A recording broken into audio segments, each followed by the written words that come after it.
Story of Santa Purrs by Bea Magnan. Dated 2020, November. "Okay, Grandma," said Julie as she entered the living room with the two grandchildren in tow. "They've cleaned up and changed into their pajamas, and now they're ready for their Christmas Eve story." Richard smiled, and Elizabeth reflected, not for the first time, that her husband had a smile that could light up a city block. "Okay, kids, grab your goodnight kisses and skedaddle into your room."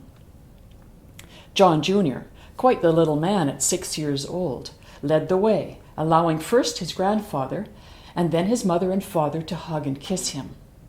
Little Emily, at almost 4, followed suit.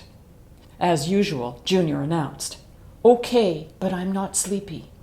Emily agreed, "Me neither." "Good," said Elizabeth.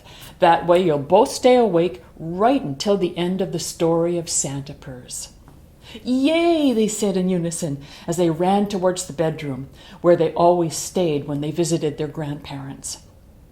Elizabeth moved quickly towards their bedroom, understanding full well how impatient children can be, especially on Christmas Eve. She entered and softly closed the door behind her, then turned to see Emily sitting up with a green Christmas throw around her shoulders in one of the twin beds, and Junior, wrapped in a red Christmas throw, sitting bolt upright in the other. They were determined to stay awake this time. Elizabeth sat in a big leather chair close to the foot of their beds and reached across the table for their favorite story. She opened it, carefully moving the silk bookmark from the first page, and began. The story of Santa Purrs. Lizzie could feel the cold, wet snow right through the corduroy pants she had quickly pulled over her pajamas. No matter. Somewhere nearby, there was an animal in terrible distress, and it was up to her to save it. In no time flat, she was able to pinpoint the source of the sound. Somehow, near the top of the chain-link fence of the playground beside her apartment building, a dark, very large cat was stuck, hanging by its collar from one of the ties. It was struggling to get loose, but the struggling was just making things worse. Without a moment's hesitation, she ran over and began to climb the fence. As she climbed, she spoke quietly. "Okay, fella, I'm on my way up and I'll get you out of there. But it would help if you'd stop moving around so much. It makes the fence shake, and if I fall, it'll make it harder and longer before I can help you." "Okay," said the cat, in a distinctly feminine voice. "But please hurry. I don't know how much more of this I can take." As Lizzie pushed herself to climb faster, she realized that of all the times she had spoken to any animal she had ever met, this was the first time one of them had answered her, at least that she was aware of. It made her wonder what wonderful conversations she might have missed out on. With one final burst of speed, Lizzie reached the cat, placed an arm under it and through one of the diamond-shaped spaces of the fence, and tried to lift it in order to loosen the hold the tie had on its collar. The cat tried to cooperate by holding on to what it could of the fence, but it was no good. "I'm afraid I'm stuck, but good. Can you think of anything else that might work?" "I can only think of one other thing. I'll climb right to the top and throw a leg over. You grab my other leg to stop from choking, and then I'll have to cut your pretty collar." "No problem. I have lots of collars. But after tonight, I just may stop wearing them." "Okay," said Lizzie, and she climbed to the very top of the fence and threw a leg over it for balance, while she placed the other leg as best she could under the cat's belly to ease some of the pressure on its throat. She reached into her pocket and pulled out the Swiss knife set that her uncle had given her for her birthday, and she opened the scissors. They were good quality scissors, but the cloth collar was pretty thick. Still, she kept at it until she had managed to cut right through it. It fell away from the cat's neck and down onto the snow beside a large, stuffed-looking cloth bag. The cat shook its head, glad to be free of its constraints, and began to purr. It was a wonderful sound. Lizzie began the long climb down. The cat, now above Lizzie, said, "Do you trust me?" "Sure," said Lizzie, but almost regretted it in the same instant as the cat grabbed her jacket at the back of her neck and proceeded to jump, albeit gracefully, down onto the snow-covered ground. The cat immediately stood up on its hind legs and extended a paw and said, "Santa purrs at your service and forever beholden to your kindness." Lizzie extended her hand and gently shook the paw. "I'm Lizzie, so you're Santa purrs, not Santa Claus." "Correct. I work with Santa every Christmas Eve, though. He delivers gifts of toys to all the boys and girls in the world, and I deliver gifts of food to all of the pets who have been abandoned all over the world." "Oh," said Lizzie, "how wonderful.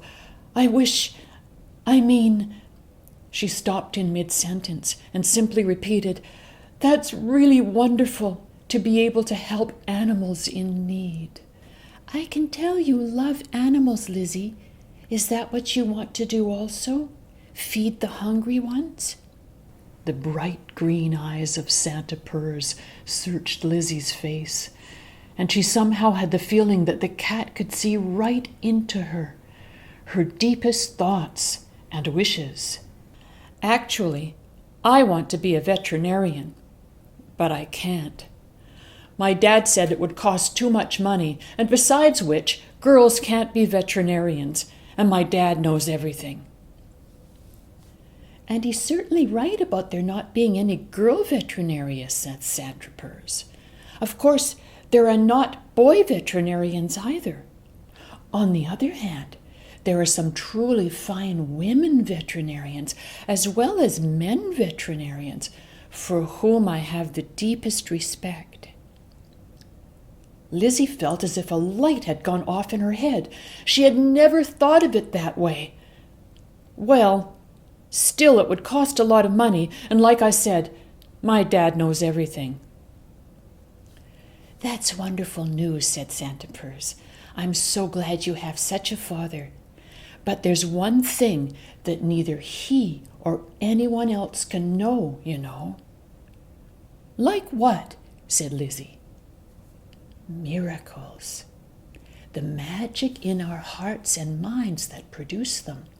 Sit with me for a minute while we both catch our breath, and let me tell you about something I wanted so much that was impossible until I experienced the magic of a miracle."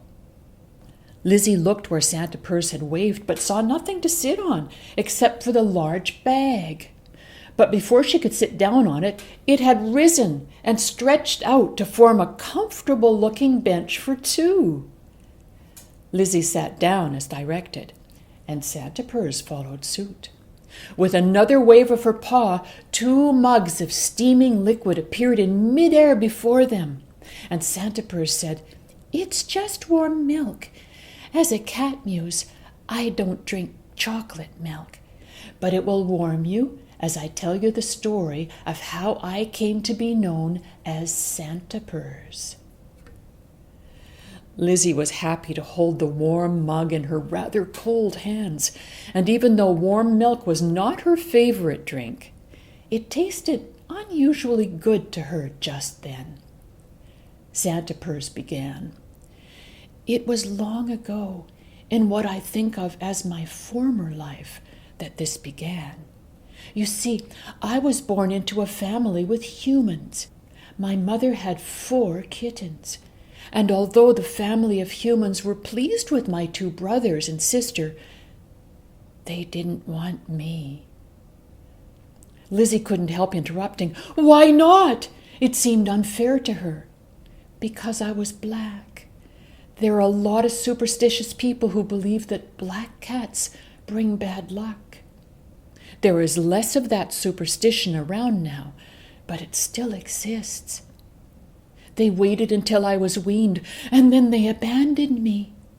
The oldest boy brought me to a cemetery and just left me there. He never even looked back. She paused to take a sip from her mug. Had it not been for the kindness of the feral cats in the neighborhood, I would not have survived. They taught me how to hunt, and when and how to defend myself, and when to run. I loved them so much. Had they all been abandoned? Were they all black like you? Lizzie said. No, only a couple were. The others had been abandoned when the humans they thought loved them so much moved away and just left them behind. A few became homeless when their humans got old and died, and a lot of others had been born to feral mothers. They were wonderful to me, and I loved them, each and every one. I became adept at hunting and finding things, edible things, in the trash cans. I would drag them to my home in the cemetery and share what I had found with my feral family. On one bitterly cold Christmas Eve, during what had proved to be a particularly harsh winter, I found a bag that had in it a large piece of salmon. Due to the cold, it was half frozen, of course. In the same trash can, I found some other edibles and even a couple of raw carrots with green tops. I was elated. You like raw carrots? Santa Purse smiled. No, but a lovely little bunny had been recently abandoned, and she found her way to the cemetery, and we were all trying to help her out as well as take care of ourselves. Oh, she was a sweet, dear little thing, and I just knew she would really enjoy these carrots. Oh, I like bunnies too, Lizzie said. Santa Purse smiled, but then became quite serious. The problem was that the winter had been rough on all of us, and I was weak from hunger but determined to deliver my treasures to my loved ones. Unfortunately, my determination was not enough. I became exhausted from the walk and the cold and the weight of my bag of treasures. That, combined with my own gnawing hunger, made me finally decide to take a short break. I curled up beside my bag and fell into a deep sleep, still dreaming, though, of the joy I would be able to bring my loving family. Oh, Santa Purse, said Lizzie, it was dangerous for you just to lie down like that. I couldn't help it. I literally could not take another step. Oh, Lizzie, please don't look so sad. My story has the happiest ending you could ever imagine. Lizzie tried to brighten up, but she couldn't help a few tears that spilled over, and Santa Purse quickly grabbed the ribbon that had been her collar and wiped the tears from Lizzie's face. Santa Purse continued. I woke up in a warm, lovely place, surrounded by light, but not a glaring light, a light that I can only describe as soft and somehow loving. I know that probably doesn't make sense to you, but I felt that that light was aware of me and cared about me. I was lying on a very comfortable cat bed with a warm blanket thrown loosely over me, and before me stood Santa Claus, Mrs. Claus, Flute the elf who had found me, and another elf. The last one's name was Gustav. He seemed more ancient than time itself, and had a gray beard so long it almost reached the floor. At the time, I didn't know who these people were, although I was familiar with the idea of Santa Claus and the elf because of the decorations I had often seen at that time of year. Mrs. Claus seemed awfully nice, but I must admit that Gustav kind of scared me. She paused for another sip of milk and then continued. Of course, as my luck would have it, it was Gustav who spoke first. He asked me what I last remembered. I answered that I vaguely remembered someone dressed in a green jacket and green and red striped hat picking me up, and me begging him to put me down so I could continue on my mission of delivering my treasures to my beloved family. That was Flute, the elf, of course, and he interrupted me by letting me know that he had quickly passed me to Santa Claus and had himself proceeded to the cemetery and delivered the goods. He added that everything was greatly appreciated, and as he was leaving, he noticed that the bunny was happily chomping away on a carrot. Oh, that's so wonderful! This time Lizzie's tears were tears of happiness. Yes, it filled my heart with joy. Then Gustav explained that Santa Claus, Flute, and Mrs. Claus had approached him with the idea of having me join Santa every Christmas Eve to pass out gifts of food to the hungry pets who had been abandoned for whatever reason and had to forage for themselves. Needless to say, I was so thrilled I began to purr.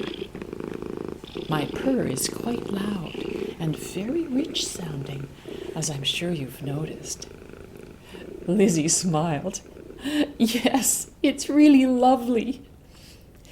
In a surprise move, Gustav turned to Mrs. Claus and granted her the honor of bestowing upon me the name I would bear as I performed this precious eternal work. She seemed surprised, but she happily answered, I hereby name you Santa Purrs. And that is the story of how I came to work with Santa Claus and how, every Christmas Eve, while he delivers toys all over the world to deserving boys and girls, I deliver gifts of food to the abandoned pets or their descendants all over the world. With that, Santa Purrs drained the last of her mug of milk, flicked a paw, and the mug just disappeared. Oh, Santa Purrs, that's so beautiful. I can't help wondering, how come I never heard about you before? Santa Purrs smiled. Because cats can't write, of course. It's different from me wanting to be a vet, though. Not so different as you might think. My wish was for food, not just for myself, but for my feral friends. You don't just want to be a vet because it would please you. You genuinely love and care about animals. That is a miracle-attracting type of wish. If you hold on to your wish and don't let it go, the way will be presented to you. Trust me, I know this. And to make sure you'll always have that faith in magic and miracles, take the ribbon that was my collar. Santa Purrs handed it to Lizzie as she magically caused Lizzie's empty mug to just disappear. And keep it with you always. You'll see. Lizzie held it carefully in her hand. Oh, I will. I promise you. She looked behind her at the apartment where she lived and said, I'd better go now. I know I'll probably get into trouble. You see, I climbed out of my bedroom window when I heard you. I'm supposed to be in bed, sleeping, so Santa can visit. Dear Lizzie, I guess you haven't noticed it, but ever since you came to help me out, you have been existing in the non-time in which Santa and I do our work. Don't you remember that it was snowing when you first saw me? Yes, but it still is. Look again, Lizzie. There are big snowflakes all around us, but take a closer look.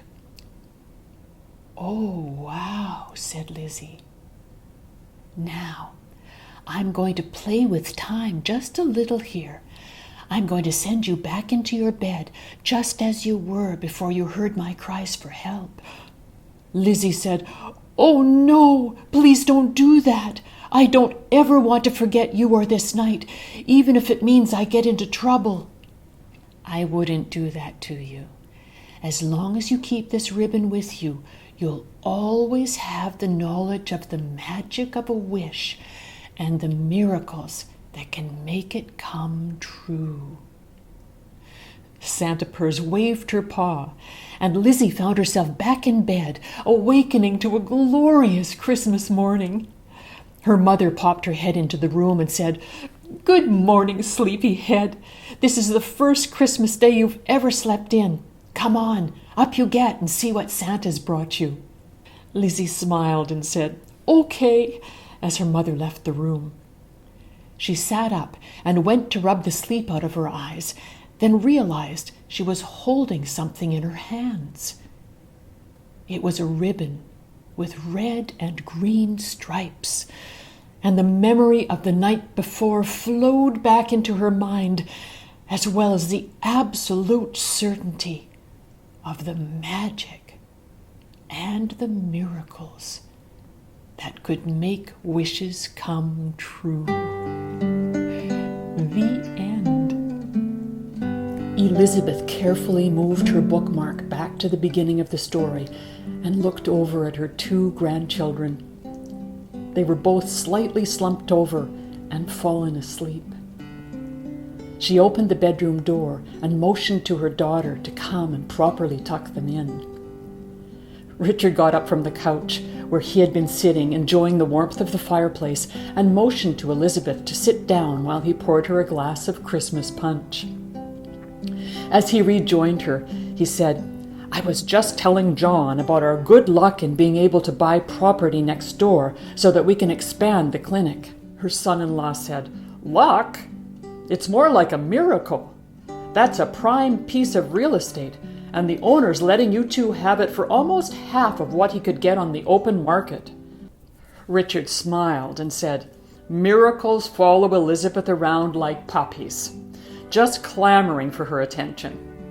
I knew she was special the first time I met her. You see, my old cat Ollie had gotten an abscess, and my usual vet was closed. Elizabeth had just set up her veterinarian clinic, and I was her first customer. She said so herself. So, after she took care of Ollie and handed me the bill, I asked for a discount." "Oh," said John, "and did she give you a nice hefty one?" "Nope, but she did offer to scrape a couple of years' worth of tartar buildup from my teeth and give my mane a nice trim." Elizabeth leaned back her head and let out a peal of laughter, saying, "That's funny. I don't seem to remember being so generous." John and Richard were both still laughing as Julie returned to join them. She handed Elizabeth the storybook of Santa Purse and said, "You left it on the table, and I can't guarantee the kids will be careful when they wake up tomorrow morning. They'll be so excited." "Oh, thanks," Elizabeth said as she rose from the couch. "I'll just go and put it away on my bookshelf. Be right back." As she entered her bedroom, she looked through the large window and realized that snow had begun to fall in large, feathery flakes. It was perfect for Christmas Eve. Before placing the book on the bookshelf near her bedroom window, Elizabeth opened it and gently touched the green and red striped ribbon that she used as a bookmark. The colors were as rich and vibrant as the day she had received it. Carefully, she ran her fingers over the gold embossed script that read, "Santa Purse." She looked once more out the window where, for just a couple of seconds, the snowflakes stopped, as if suspended in mid-air. "Thank you so much, Santa Purse, and Merry Christmas."